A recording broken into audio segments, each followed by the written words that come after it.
Assalamualaikum guys, welcome back to Adik channel guys. Hari ni aku nak unboxing kereta yang Yop bagi semalam. Semalam aku dengan Yop pergi ni tau, pergi apa ni, Titi Selaman Shah Alam kan, hari Sabtu kan. So Yop ajak aku dan dia belanja aku satu kereta. Kereta ni aku dah ada color lain. So ni dia kereta Volvo 240 Drift Wagon. Berapa panjang nama dia. Ya. Kereta ni guys. Kereta ni kalau tak silap aku dah ada. Ada lah. Aku rasa sama kot. Ya. Warna maroon. Okay. Satu lagi warna hijau. Hijau. Satu lagi warna hijau guys. Sesama ni 240 Drift Wagon. Betul lah. So aku dah ada tiga variant. Oh lama ni. Terima kasih Yop. Kita belanja.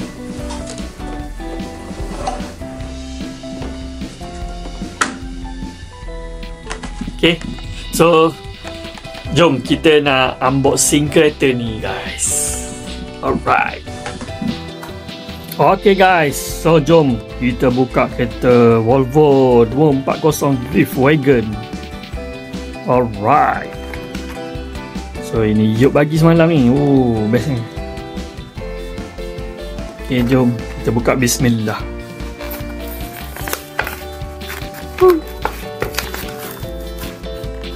Oh ini tengok daripada tepi. Color dia macam color Zemax kan. Zemax ni color besi macam ni lah. Tapi dia bukan Zemax lah. So dia ada logo Volvo, Hot Wheels, Michelin 240. Tingkap dia semua tutup. Buka lah satu. Aduhai. Okay ni apa ni, Andrew apa. Sport rim yang aku minat macam ini guys. So ni bahagian depan dia guys. Tu dia lambang Volvo.